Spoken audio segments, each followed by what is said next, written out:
Praise the lord. దేవుని నామానికి మహిమ కలుగును గాక. మన ప్రభువును రక్షకుడైన యేసుక్రీస్తు నామమున మీకు వందనాలు తెలియజేస్తున్నాం. ప్రభు కృప వలన మీరందరూ బాగున్నారని విశ్వసిస్తున్నాం. షకీనా సందేశం అని మా ఆధ్యాత్మిక కార్యక్రమాన్ని అనుదినము వీక్షిస్తూ వాక్యం ద్వారా బలపడుచున్నారని మేము నమ్ముతున్నాం. మీ కొరకు ప్రార్థిస్తున్నాం. ఈరోజు దేవుని వాక్యాన్ని వినడానికి మన హృదయాన్ని సిద్ధపరచుకుందాం. షకీనా మినిస్ట్రీస్ వ్యవస్థాపకులు పాస్టర్ జి విజయ్ కుమార్ గారు వాక్య సందేశం అందిస్తారు. మనమందరం ప్రార్థనాపూర్వకంగా దేవుని మాటలు విని దీవెనలు పొందుదాం.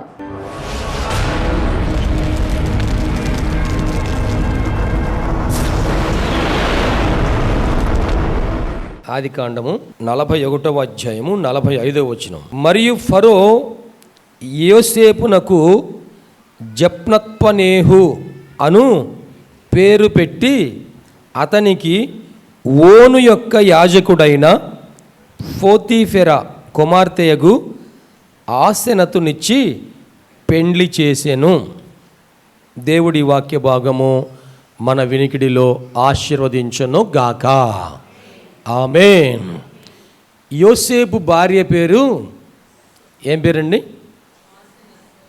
ఒకసారి చెప్తారా? యోసేపు భార్య పేరు ఆసెనతు. చెప్పారా? ఆసెనతు.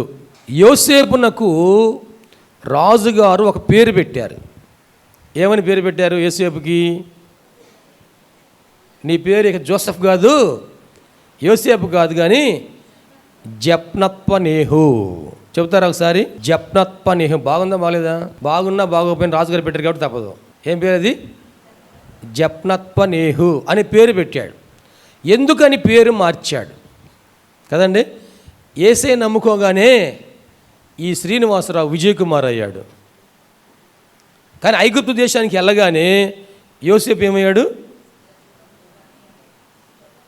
నువ్వు చెప్పుకో భాష గారు అంటారా? యోసేపు ఏమయ్యాడండి? జప్నత్పనేహుగా మార్చబడ్డాడు. ఇప్పుడు షడ్రకు, మెషకు, అబేద్నెగో వీళ్ళ పేర్లు అక్కడ రాజుగారు మార్చేశాడు. ఆ మార్చిన పేర్లు అయ్యి అంతే కదా. షడ్రకు, మెషకు, అబేద్నెగో పేర్లు యూదుల పేర్లు కాదు. ఆ కల్దీయుల దేశంలో నెబుకద్నెజర్ రాజు గారి సంస్థానంలోకి వెళ్ళిన తర్వాత ఆ పేర్లు మార్చుకున్నారు. ఎందుకోసం అంటే మీ దేవుడి పేర్లు మా దగ్గర ఉండకూడదు, మా దేవుడి పేర్లు పెడతాము అని వాళ్ళ దేవుడి పేరు పెట్టారు. ఇప్పుడు ఐగుప్తు రాజుగారు కూడాను నిన్ను నేను ఆ చెరసాల్లో నుండి సింహాసనం మీద కూర్చుండబెట్టాను కాబట్టి నేను పెట్టిన పేరే నీకు ఉండాలి. మా దేశాన్ని నువ్వు పరిపాలన చేస్తున్నావు కాబట్టి మీ దేవుడి పేరు ఉండకూడదు, కానీ మా దేవుడి పేరు నీకు పెడుతున్నామని జప్నత్పనేహు అని పేరు పెట్టారు. గమనించండి ప్రేమైన దేవుని బిడ్డలారా, మన పేరును బట్టి దేవునికి మహిమ రావాలి. ఇప్పుడు ఈ జప్నత్పనేహు అని ఆయన ఎవరయ్యా అంటే అందరు కూడాను ఆలోచన చేస్తారు. అప్పుడు దాకా ఆయన గురించి ఎవరు పట్టించుకోకపోయినా కానీ ఇప్పుడు ఆలోచన చేస్తారు. ఎవరైనా అంటే ఈయన పలానా కనాను దేశం సంబంధించిన యాకోబు గారి యొక్క కుమారుడు అంట, యోసేపు అంట. ఆయనకి మన రాజుగారు జప్నత్పనేహు అని పేరు పెట్టాడు. అయితే ఆయన ఎటువంటి వాడంటే దేవతల ఆత్మ కలిగిన వాడు. దేవునికి మహిమ కలుగును గాక. యోసేపు గారు ఎటువంటి వారే అంటే ఆయన కలలకు భావము చెప్పేవాడు, దర్శనములకు భావం చెప్పేవాడు, ఆత్మజ్ఞానం కలిగిన వాడు, ఆయన తత్వజ్ఞానం కలిగిన వాడు. ఆయన గురించి అందరు కూడా దేవుడు ఆయనకిచ్చిన తలాంతులను బట్టి దేవుని నామాన్ని గణపరుస్తూ ఉన్నారు. దేవునికి మహిమ కలుగును గాక. గట్టిగా చెప్పలు కొడుతూ యేసేకి మహిమ చేద్దామా? ఆ దేశంలో 7 సంవత్సరాలు భయంకరమైన కరువు రాబోతుందని రాజుగారికి వచ్చిన కళాభావమును యోసేపు తెలియజేశారు. యోసేపుకి ఆ అవకాశం కూడా దేవుడు ఎలా ఇచ్చాయంటే ఆ చెరసాలలో ఉన్న 2 వ్యక్తులు, పానదాయకులు అధిపతి, భక్ష్యకారుల అధిపతి, వారిరువురి జీవితాల్లో వారికి వచ్చిన కళల గురించి విచారం కలిగి ఉన్నప్పుడు ఆయన ఆ కళల భావమును తెలియజేసి నీ జీవితంలో ఇది జరగబోతుంది, ఇంకా 3 రోజుల్లో ఇలా నీకు జరగబోతుంది అని చెప్పినటువంటి సందర్భం బట్టి వారు ఆ అనుభవించినటువంటి ఫలితాన్ని బట్టి రాజుగారి దగ్గర చెప్పారు, అయ్యా నా జీవితంలో ఇలాగ 3 రోజుల్లో జరగబోతుందని నా కళ వస్తే ఆ కళ భావము యోసేపు చెప్పాడు. అయ్యా చెరసాల్లో ఉన్నాడు, ఆ యోసేపు గారు చెప్పిన దాని ప్రకారముగా నా జీవితంలో జరిగింది. ఆ మాట విన్నటువంటి రాజుగారు, నాకు కల వచ్చింది, నా దగ్గర చాలామంది శకునగండ్రు ఉన్నారు, చాలామంది జ్యోతిష్యం చెప్పేవారు ఉన్నారు, మాంత్రికులు ఉన్నారు, కల్దీల విద్యా ప్రావీణ్యం కలిగిన వారు ఉన్నారు, కానీ నా సంస్థానంలో ఎవరు కూడా సమాధానము చెప్పటం లేదు. ఇప్పుడు ఆ యోసేపుని పిలిపించండి అన్నప్పుడు యోసేపుని పిలిపిస్తే యోసేపు గారు అన్నారు, ఈ కలల భావం చెప్పటం అది నా వల్ల కాదు, కానీ దేవుడు రాజుగారికి ఆ కలల భావమును బయలుపరచును గాక. స్తోత్రం చేద్దామా.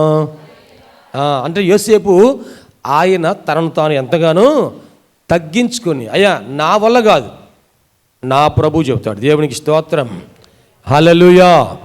ఇప్పుడు ఆ రాజుగారు కళ చెప్పగానే దాని భావం చెప్పారు. రాజా, నీకు వచ్చిన కళ బట్టి 7 సంవత్సరాలు మన దేశంలో, రాజ్యంలో, ఐగుప్తు రాజ్యంలో పంట విస్తారంగా పండబోతాం. ఆ తర్వాత 7 సంవత్సరాలు భయంకరమైన కరువు రాబోతుంది. ఇది జరగబోతుంది అనగానే ఇంకా అప్పటికి జరగలా. ఏమండి, చెప్పిన దర్శన భావము జరగలా. కానీ రాజుగారికి ఈ కళ గురించి ఆయన చెప్పిన మాటలు, దేవుడు పలికిన మాటలు రాజుగారి హృదయంలో నాటుకున్నాయి కనుక వెంటనే నమ్మి ఈ యోసేపు మన రాజ్యానికి పరిపాలకుడుగా ఉండాలి. గట్టిగా చప్పట్లు కొడుతూ దేవునికి మహిమ చెల్లిద్దామా. ఆ సంవత్సరం తర్వాత సంవత్సరం అంట యోసేపు ద్వారా దేవుడు చెప్పిన ప్రకారముగా ఐగుప్తు దేశంలో విస్తారమైన పంట పండిందంటండి. దేవునికి మహిమ కలుగునుగాక. ఒక సంవత్సరం పంట పండగానే అందరూ అనుకున్నారు, అబ్బా యోసేపు చెప్పింది కరెక్టే, వాళ్ళ దేవుడు సత్యవంతుడైన దేవుడు, జరగబోయేది చెప్పే దేవుడు, ఆయన జరిగించే దేవుడు, చెప్పిన మాట నెరవేర్చే దేవుడని దేవుని నామాన్ని గణపరిచారు. ఇప్పుడు రాజుగారు అంటున్నారు, యోసేపు నీకు సంబంధించిన వారు ఎవరన్నారయ్యా? ఎవరు లేరు, ఎవరు లేరు. నీ తరపున ఎవరైనా ఉన్నారా? ఎవరు లేరు. మీ తల్లిదండ్రులు ఉన్నారా? లేరు. అన్నదమ్ములు ఉన్నారా? లేరు. కుటుంబ సభ్యులు ఎవరైనా ఉన్నారా? లేరు. ఎవరు లేరు. రక్త సంబంధికులు ఎవరైనా ఉన్నారా? లేరు. బంధువులు ఉన్నారా? లేరు. నేను ఒక్కడనే ఉన్నానయ్యా. అయితే నీకు నేనే తండ్రిగా ఉండి ఆ బాధ్యతలన్నీ కూడాను నేనే నిర్వర్తిస్తానని చెప్పేసి రాజుగారే స్వయంగా ఈ యోసేపుకి పేరు పెట్టి, ఇప్పుడు యోసేపుకి 30 సంవత్సరాల వయసు. యోసేపుకి ఎంత వయసు అండి? 30 సంవత్సరాల వయసు. ఒక మాట నోరు తెచ్చి చెప్పొచ్చు, మీకు ఇబ్బంది ఏం లేదు కదా. ఎంత యోసేపు వయసు ఎంత? నీ బంగారం ఏమైనా రాలిపోయిద్దా? నేను అని ఏరుకుంటానా? 30 సంవత్సరాల వయసులో రాజుగారి ముందు నిలబడితే యోసేపుని చూడగానే చాలా అందంగా ఉన్నాడు, రూపవంతుడు, జ్ఞానవంతుడు, సుగుణవంతుడు. అతని గురించి, యోసేపుని గురించి రాజుగారు అనుకున్నారు, ఇతనికి వివాహం వయసు వచ్చింది కాబట్టి వివాహం చేద్దాం. ఎవరిని, ఏ సంబంధం మాట్లాడాలి, ఎవరినిచ్చి వివాహం చేయాలి అని రాజుగారు ఆలోచన చేసి, రాజుగారి ఆలోచన అంటే మరి ఆలోచన పెద్ద ఆలోచన ఉంటుందా, చిన్న ఆలోచన ఉంటుందా? రాజుగారి ఆలోచన పెద్ద ఆలోచన ఉంటుంది. ఈ వ్యక్తికి సరి అయినటువంటి సాటి అయిన జీవిత భాగస్వామి ఎవరిని ఏర్పాటు చేయాలి ఆలోచన చేయండి. తల్లిదండ్రులుగా మన బిడ్డలకి, మన కుమారుడికి, మన కుమార్తెకి వివాహం చేయాలనుకున్నప్పుడు మనం ఎన్ని ఆలోచనలు కలిగి ఉంటామో. ఏమండి, మన అబ్బాయి గురించి, మన అమ్మాయి గురించి సంబంధం చూసినప్పుడు ఈడు జోడు బాగుండాలి, వారి అమ్మాయి బాగుండాలి, అబ్బాయి బాగుండాలి, వారి చదువులు బాగుండాలి, ఇంకేం బాగుండాలి? బ్యాక్గ్రౌండ్ బాగుండాలి. ఏ గ్రౌండు? బ్యాక్గ్రౌండ్ బాగుండాలి, గ్రౌండు సౌండ్ అంతా బాగుండాలి అని ఆలోచన చేస్తుంటాం కదా. చేయరా? చూస్తుంటాగా. దేవుని స్తోత్రం. ఇవన్నీ ఆలోచన మంచి కలిగి ఉంటాం కదా. రాజుగారు ఆలోచన చేశాడు, ఈ యోసేపునకి ఏ అమ్మాయిని వివాహం చేయాలి అని ఆలోచన చేశాడు. ఆయన మనసులో దేవుడు ఒక ఆలోచన కలుగు చేశాడు. ఆ ఆలోచన ప్రకారంగా అక్కడ ఉన్నటువంటి ఎవరినంటే వివాహం చేసింది? ఆ దేశంలో ఉన్నటువంటి, ఇప్పుడు ఆ కనాన్ దేశం నుంచి ఎవరిని తీసుకురాలా, ఎవరిని చేశారంట? అక్కడ ఉన్నటువంటి ఓను యొక్క యాజకుడైన పోతీఫెరు కుమార్తెగు ఆసెనతునిచ్చి పెండ్లి చేసెను. ఆసెనతునిచ్చి పెండ్లి చేసెను. పోతీఫెర కుమార్తె ఈమె ఆసెనతు, ఓను యొక్క యాజకుడైన అని రాయబడింది కదా. ఓను అంటేనంట ఆ ఐగుప్తు దేశములో ఉన్నటువంటి ఒక మంచి పట్టణము ఓను.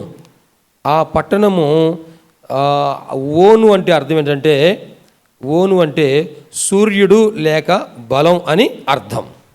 ఫోతిఫెరా అంటే సూర్యదేవత యొక్క దానము అని అర్థం. ఫోతిఫెరా అంటే తండ్రి పేరు ఫోతిఫెరా కదా, ఫోతిఫెరా యొక్క కుమార్తెను సూర్యదేవత యొక్క దానము లేక ఓను అంటే సూర్యుడు లేక బలము అని అర్థం.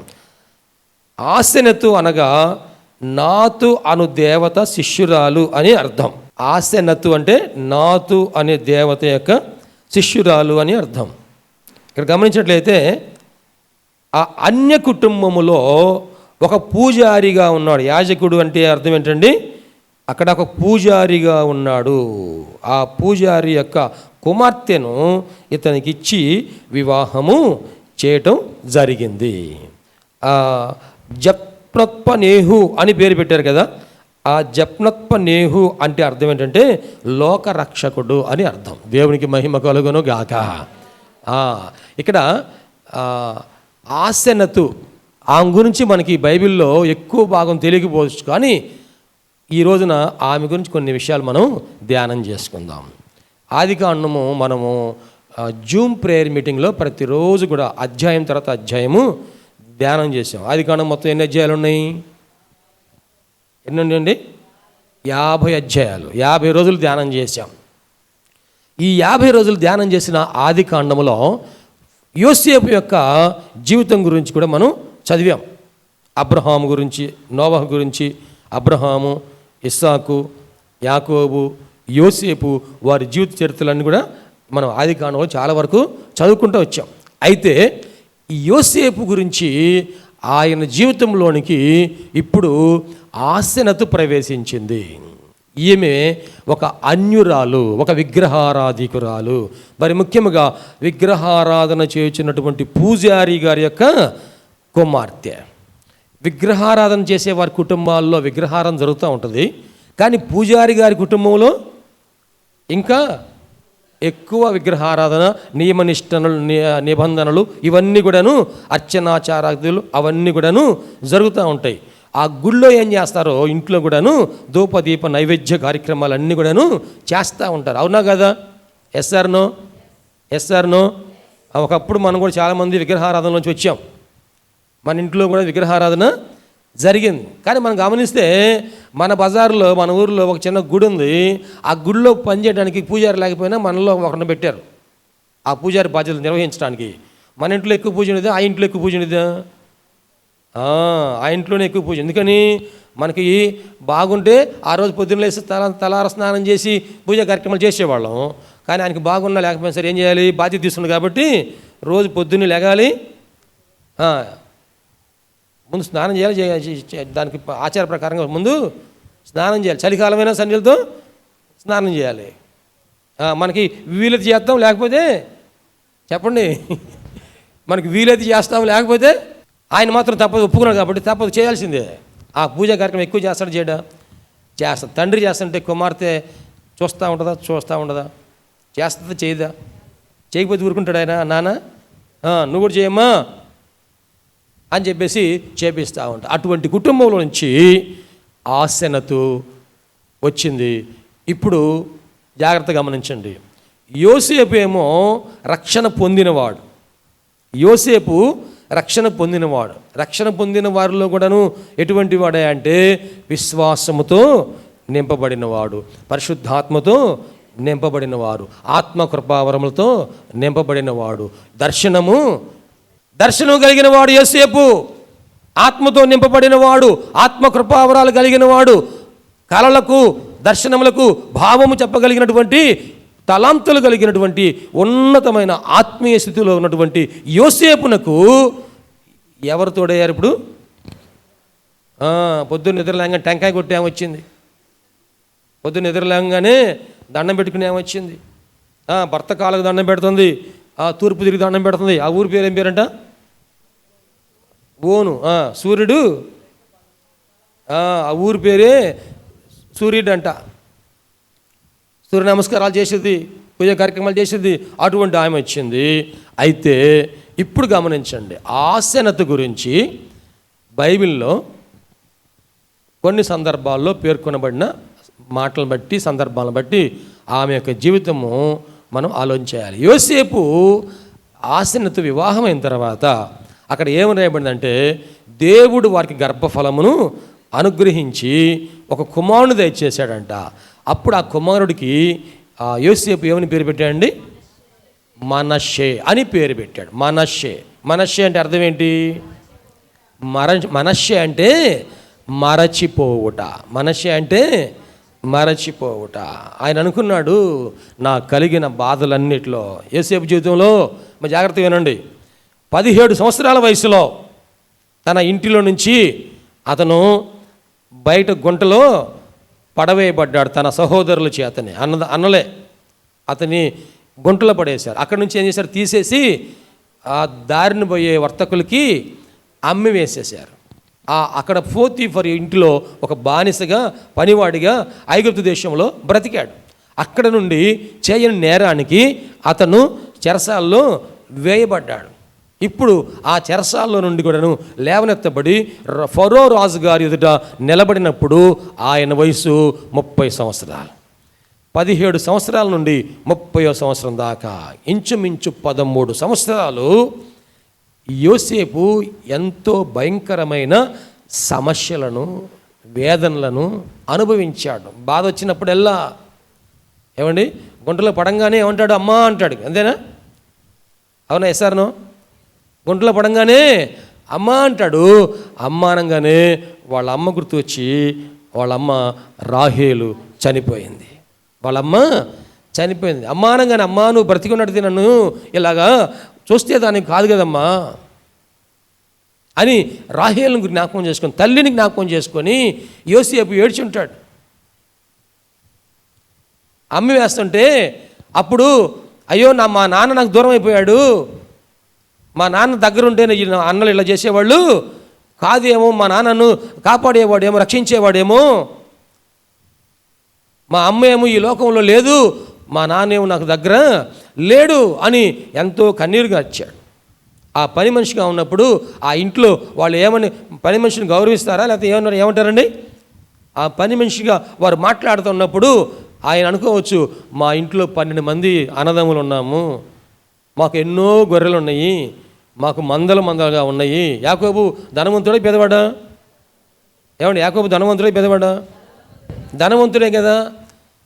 మా తాత ఇస్సాకు ధనవంతుడే, మా ముత్తాత అబ్రహాము ధనవంతుడే, నాకు ఈ కర్మ పెట్టింది ఏందిరా బాబు అని ఈ బానిసగా యోసేపు ఎంతో కన్నీరుగా వచ్చాడు. బయట చెప్పుకోలేకపోయాడు. చెప్పుకుందాం అంటే ఎవరు చెప్పుకుంటాం? యోసేపు ఒక్కడే ఉండిపోయాడా?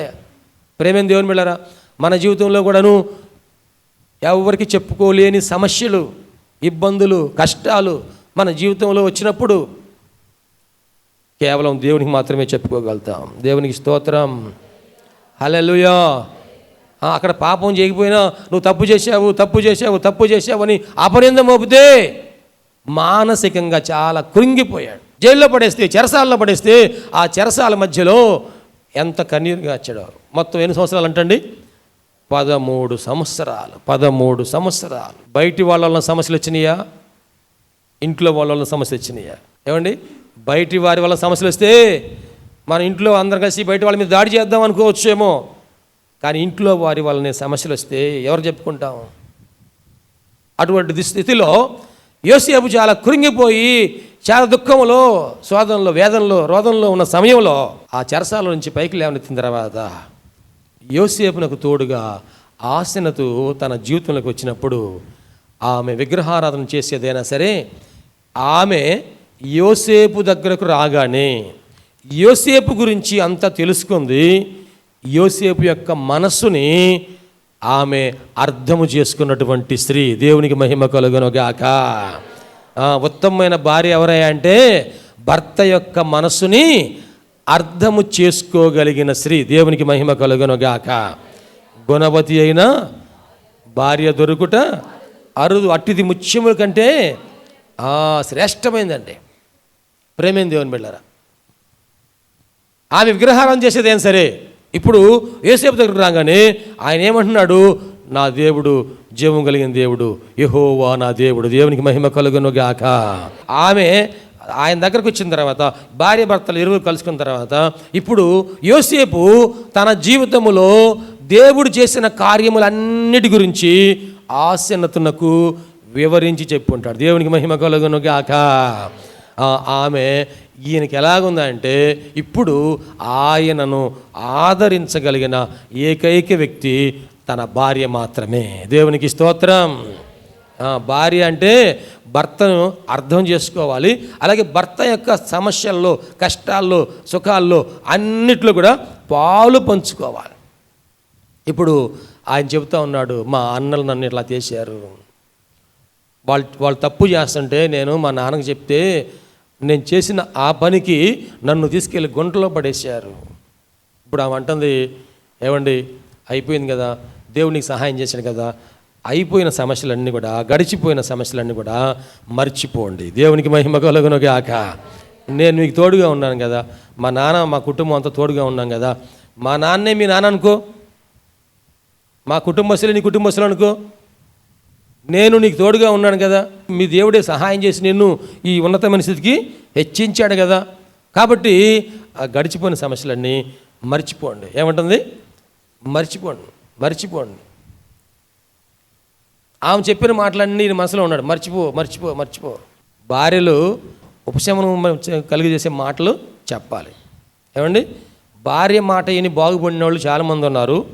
భార్య మాట విని చెప్పండి, మీ నోటి చెప్పండి అమూల్యమైన మాటలు. యెజబెలు మాట విని ఆహాబు రాజు గారు ఏమైపోయాడు? అక్కడ దాకెందుకు, అసలు మన ముత్తాత ఉన్నాడుగా, ఎవరైనా ఆదాము ఏం చేశాడు?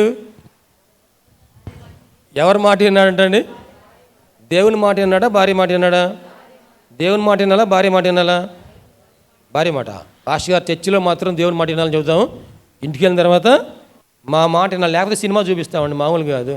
ఆసెనతు యోసేపునకు తోడుగా జీవిత భాగస్వామిగా వచ్చిన దగ్గర నుండి ఆయన జీవితంలో దేవుడు చేసిన కార్యాలన్నీ విన్నది. నాకు దేవుడు బయలుపరిచాడమ్మా, నేను రాజుగారికి చెప్పాను, ఇదిగో పానదాయకుడికి చెప్పాను, భక్ష్యకారుడికి అధిపతికి చెప్పాను, వాళ్ళకి చెప్పాను, నాతో దేవుడు మాట్లాడాడు, నాకు దేవుడు దర్శనమిచ్చాడు అంటే అప్పుడు ఆమె అనుకుంది, నేను ఇన్ని టెంకాయలు కొట్టానే, నేను ఇన్ని పూజలు చేశానే, ఇన్ని నోములు నోసానే, ఉదయాన్ని నిద్ర లేవగానే మా సూర్యుడికి నమస్కారం చేశానే, తొలి సంధ్య మలి సంధ్య అన్ని రకాలు చేశానే, మరి నాకు ఎప్పుడు దేవుడు మాట్లాడలేదు, ఈయనకి చిన్నప్పటి నుంచే మాట్లాడాడంట అని ఇప్పుడు ఆమె చేసిన ఆ పూజా కార్యక్రమాలు, ఆ విగ్రహారాధన, అవన్నీ కూడాను తీసి పక్కన పట్టేసింది. వాళ్ళ నాన్న చేసుకుంటాడు కానీ నేను నా భర్త మాటే వింటాను. గట్టిగా చెప్పలు కొట్టి దేవునికి మహిమ చెల్లిద్దామా? నేను నా భర్త మాటే వింటాను, నేను నా భర్త గారు కలిసి మా జీవితాన్ని కొనసాగిస్తాం అని ఆమె దేవునికి విధేయురాలయ్యింది. దేవునికి మహిమ కలుగునుగాక. ప్రేమైన దేవుని బిడ్డలారా, మన కుటుంబంలో మన కుటుంబ సభ్యులు ఎవరైనా కావచ్చు, భార్య కావచ్చు, భర్త కావచ్చు, బిడ్డలు కావచ్చు, కుమారులు కావచ్చు, కోడలు కావచ్చు, కుమార్తెలు కావచ్చు, అల్లులు కావచ్చు, ఎవరైనా సరే నీ ఆత్మీయ జీవితాన్ని బట్టి వారు దేవుని మీద ఆనుకుంటారు. నీ సాక్ష్యాన్ని బట్టి, నీ జీవితంలో దేవుడు చేసిన కార్యాలను బట్టి మనం కూడాను మన కుటుంబంలో మన స్పిరిచువల్ బర్త్డే, మన ఆత్మీయ పుట్టినరోజు ఉంది కదా, బాప్తీసం పొందిన రోజు ఉంది కదా, ఆ రోజు జ్ఞాపకం చేసుకొని మన కుటుంబం వరకైనా సరే ఒక ప్రార్థన కూడికి ఏర్పాటు చేసుకొని మనం సాక్ష్యం చెప్పాలి. మన బిడ్డలకి, మన కుటుంబ సభ్యులకి సాక్ష్యం చెప్పాలి. ఒకప్పుడు నేను విగ్రహారాధనలో ఉన్నాను, ఒకప్పుడు నేను దేవుడు లేడని చెప్పేవాడిని, ఒకప్పుడు నేను దేవునికి దూరంగా ఉన్నాను, ఒకప్పుడు నేను పాపములో ఉన్నాను, కొన్ని నిద్రల మాటలకు నేను బానిసగా ఉన్నాను. అయితే నా ప్రభు నా జీవితంలోకి వచ్చిన తర్వాత నేను ఈ రీతిగా దేవుని గురించి తెలుసుకున్నాను, ఈ విధంగా వాక్యము గురించి తెలుసుకున్నాను, ఈ విధంగా ప్రార్థన గురించి తెలుసుకున్నాను, ఈ విధంగా దేవుని మందిరానికి నడిపించబడ్డాను. నేను నడిపించబడిన తర్వాత నా జీవితంలో దేవుడు నా యొక్క అలవాట్లన్నీ మార్చివేశాడు, ఆలోచనలన్నీ మార్చివేశాడు, నా జీవితాన్ని మార్చివేశాడు, నా పరిస్థితులను మార్చివేశాడు. మనము ఈ సాక్ష్యం చెబితే మన బిడ్డలు కూడా ఒకానొకసారి ఆలోచన చేస్తారు. దేవునికి మహిమ కలుగును గాక. మన కుటుంబంలో మన సాక్ష్యం బట్టి మా నాన్న ఎలా పరిశుద్ధంగా ఉంటున్నాడు కాబట్టి నేను పరిశుద్ధంగా ఉండాలి. మా అమ్మ పరిశుద్ధముగా ఉంటుంది, నేను పరిశుద్ధముగా ఉండాలి. మా అమ్మ భక్తి కలిగింది, నేను భక్తి కలిగి ఉండాలి. మా అమ్మ ఉదయాన్నే లేచి ప్రార్థన చేస్తుంది, మా నాన్న ఉదయాన్నే లేచి ప్రార్థన చేస్తున్నాడు, నేను ప్రార్థన చేయాలి. మనం చెప్పాల్సిన అవసరం లేదండి, మనం చూసి వాళ్ళు నేర్చుకుంటారు. దేవునికి మహిమ కలుగును గాక. ఆశనతు ఆ కుటుంబంలోకి వచ్చింది, ఆ గృహంలో వచ్చింది. భార్యాభర్తలు ఇరువురు సంతోషంగా ఉంటున్నారు. అయినా యోసేపు లేచి ప్రార్థన చేస్తా ఉన్నాడు. దేవునికి మహిమ కలుగును గాక. హల్లెలూయా.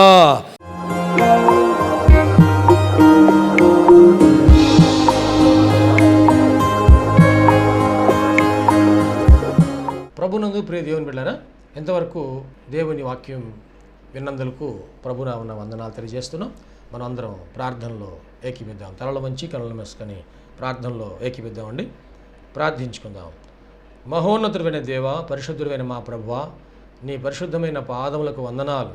ఇదిగో నాయనా, ఈ వాక్యము ద్వారా మాతో మీరు మాట్లాడినందుకు వందనాలు ప్రభా. అవును, నువ్వు సజీవుడైన దేవుడివయ్యా, మాట్లాడే దేవుడవు ప్రభా. ఈ వాక్యం మా హృదయంలో పదిలిపరుచుకుంటూ సహాయం చేయండి. సంపూర్ణమైన మారు మనసు మాకు దయచేయండి. పాప క్షమాపణ అనుభవం మాకు దయచేయండి. రక్షణ ఆనందం మాకు దయచేయండి ప్రభువా. ఈ అనారోగ్యములు, బలహీనతలు, సమస్యలు, శోధనలు, సైతాను ఆటంకాలు అన్నీ కూడా యేసుక్రీస్తు నామములో తొలగించండి నాయన. పరిశుద్ధాత్మ దేవ, మీ కార్యం జరిగించండి అయ్యా. మీరు మాకు తోడుగా ఉండి దీవించండి. మమ్మల్ని, మా కుటుంబం జ్ఞాపకం చేసుకోండి. మా బిడ్డల్ని మీరు ఆశీర్వదించండి ప్రభువా. మా కుటుంబంలో రక్షణ ఆనందం సంపూర్ణంగా దయచేయండి. ఎటువంటి అవసరాలను మీకు తెలుసునైనా ప్రతి అవసరతలో కూడా మాకు సహాయం దయచేయండి. అన్ని విషయాలు కూడా మీరు దీవించండి. ఈ టీవీ ప్రోగ్రాం చూసిన ప్రతి ఒక్కరిని పేరు వరుసన మీరు దీవించి రక్షించి మీరు అక్కడ కొరకు సిద్ధపరచండి. మంచి భవిష్యత్తును వారికి దయచేసి మీ కృపలో మీరు వర్ధలు చేయమని నీకే సమర్పణ చేసుకుంటూ యేసయ్య పరిశుద్ధ నామములో స్తుతించి ప్రార్థించి వేడుకుంటున్నాము తండ్రి. ఆమెన్. తండ్రి, కుమార, పరిశుద్ధాత్మ త్రియేక దేవుని దీవెన తోడుగా నడిపించను గాక. Amen, amen, amen. మీ అందరికీ ప్రభునామన వందనాలు. దేవుడు మిమ్మల్ని దీవించును గాక. ఆమెన్. షకీనా ప్రార్థనా మందిరము దేవుని యొక్క దర్శనములో దేవుని కృప వలన 2012వ సంవత్సరము మే నెల 1వ తారీఖున ప్రతిష్ఠ చేయటం జరిగింది. ఈ మందిరములో దేవుని ఆరాధించుటకు విచ్చేసిన వారు ఆత్మరక్షణ, శరీర స్వస్థత, వారి జీవితంలో ఆశీర్వాదాలు పొందుకుంటూ ఉన్నారు. ఉపవాస ప్రార్థనలో అభిషేకించబడి దేవుని ఆత్మతో ఆరాధించుచున్నారు. అనేక మంది పరిశుద్ధాత్మతో నింపబడుచున్నారు. దురాత్మ బంధకములతో బంధించబడిన వారు సాతాను బంధకాల్లోంచి విడిపించబడి ఆశీర్వాదం పొందుతూ ఉన్నారు. రక్షణ లేని వారు బాప్తిసం పొంది రక్షణ ఆనందాన్ని అనుభవిస్తూ ఉన్నారు. ఈ మందిరంలో చేయబడుచున్నటువంటి ఉపవాస ప్రార్థనలు, అభిషేక ఆరాధనలో అనేక మంది దీవించబడుతూ ఉన్నారు. ప్రియ స్నేహితులారా, మీరును సమస్యల్లో సతమతమవుతున్నారా? వ్యాధి బాధలతో పీడించబడుతున్నారా? నెమ్మది లేక బాధపడుతున్నారా? రండి, షకీనా ప్రార్థనా మందిరంలో ఆరాధనలో ఏకీభవించండి. ప్రభు మీకు సహాయం చేయగలరు. ప్రతి నెల 2వ శనివారము షకీనా ప్రార్థనా మందిరంలో సంపూర్ణ రాత్రి ఉపవాస ప్రార్థన ఏర్పాటు చేయబడింది. ఈ ఉపవాస ప్రార్థనలో అనేక మంది ఆత్మతో అభిషేకించబడుతున్నారు. అనేక మంది ఆత్మ వరములతో నింపబడుతున్నారు. దురాత్మ బంధకముల్లో ఉన్నవారు విడిపించబడుతున్నారు. దేవుని యొక్క ఆశీర్వాదాలు పొందుకుంటున్నారు. అనారోగ్యంతో ఉన్నవారు స్వస్థపరచబడుతూ ఉన్నారు. ఈ సందేశం మీకు ఆశీర్వాదకరంగా ఉందని నమ్ముచున్నాం.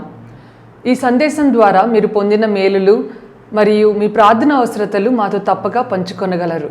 మా అడ్రస్ షకీనా ప్రార్థనా మందిరం, శారదా కాలనీ 32వ line, Reddypalem road, Guntur.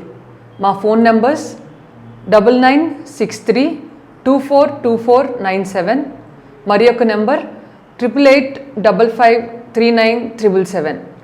Praise the lord.